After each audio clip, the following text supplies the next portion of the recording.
विधायक जौनपुर, राष्ट्रीय सचिव समाजवादी पार्टी। आज मैं वैसे तो शादी के सिलसिले में आया हूँ, ये किसी की शादी है जिसमें शिरकत के लिए आया हूँ, लेकिन चूँकि समाजवादी पार्टी का राष्ट्रीय सचिव हूँ और इस जिले से ख़ास तौर से पार्टी के से हट करके मेरा बहुत नाता है। यहाँ से मैं एक मतलब चुनाव भी लड़ा हूँ, ये मेरा एक तरह से कर्म क्षेत्र भी है, लोगों से रिश्ते हैं, लगाव है और समाजवादी पार्टी के दफ्तर पे आना हमारी ज़रूरत भी है और हमारी जिम्मेदारी भी है। तो इसलिए आया हूँ, पार्टी के लोगों से मुलाकात किया, संगठन की हाल चाल जाना और उसी कड़ी में आप लोगों से बातचीत हो रही। लोकसभा चुनाव को लेकर के समाजवादी पार्टी का तैयारी है। समाजवादी पार्टी बूथ करके गठन की तैयारी कर रही है।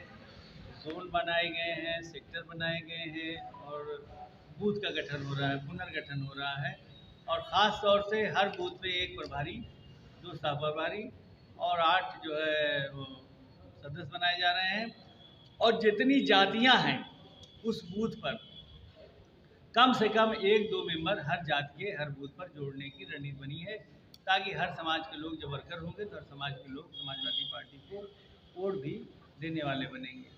दूसरे, वोटर लिस्टों में नाम बढ़ रहा है, घट रहा है, उसको जो गलत नाम है उनको घटाया जाए और जो नाम पिछली मरतबा कट गए थे साजिश के तहत या नहीं है, छूट गए थे, उनको बढ़ाने के लिए भी समाजवादी पार्टी कोशिश कर रही है कि जो वास्तविक वोटर हैं उनका नाम वोटर लिस्ट में होना चाहिए ताकि मतदान से कोई वंचित ना रहे।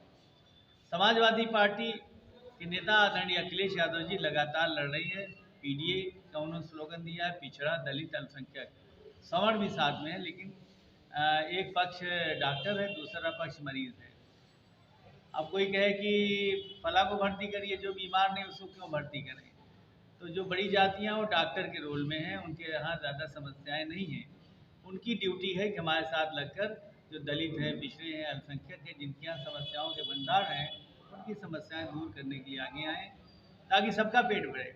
शरीर का सारा अंग अगर काम करेगा तभी शरीर मजबूत होगा और भारत की पूरी आबादी जो है, अगर सब लोग तरक्की करेंगे, खुशहाल रहेंगे, सबके बच्चे पढ़े लिखेंगे तो पूरा भारत हमारा ताकतवर हो जाएगा, खुशहाल हो जाएगा। आदरणीय अखिलेश यादव जी लड़ाई लड़ रहे हैं कि सभी जातियों की जनगणना करा दी जाए, उत्तर प्रदेश में भी, पूरे देश में।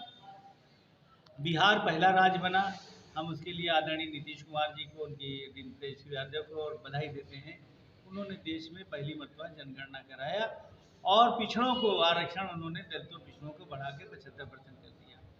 उत्तर प्रदेश में और पूरे देश में दलितों पिछड़ों का जो माइनॉरिटीज़ का है उनका हक, अधिकार, सम्मान मिलना चाहिए। तो आबादी के हिसाब से सबको हिस्सेदारी शासन प्रशासन मिलने चाहिए, सबका आरक्षण बढ़ना चाहिए। उसके लिए जातीय जनगणना ज़रूरी है। ये समाजवादी पार्टी का मुख्य एजेंडा है। और बाकी विकास, आदरणीय अखिलेश यादव जी ने जो विकास किया अपनी 5 साल सरकार में, और आदरणीय मुलायम सिंह यादव जी ने जितने काम किए हैं, आज भी जनता उनको याद करती है। इसी वजह से 2022 में सरकार नहीं बन पाई।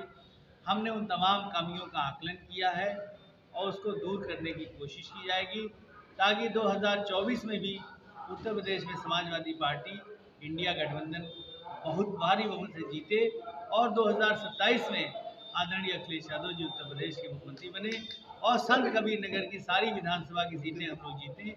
उसके लिए हम लोग क्या मुद्दे लेकर चुनाव मैदान में, लोकसभा चुनाव की सूचना जारी होती है तो क्या मुद्दे आपके रहेंगे, किन मुद्दों को लेकर चुनाव मैदान में उतरेंगे? मुद्दे तो यही हैं जो मैंने बताया कि सबको न्याय मिलना चाहिए, आबादी के हिसाब से पूरे देश में जनगणना होना चाहिए आबादी की, और आबादी के हिसाब से सभी धर्म और जातियों को शासन प्रशासन में हिस्सेदारी मिलनी चाहिए।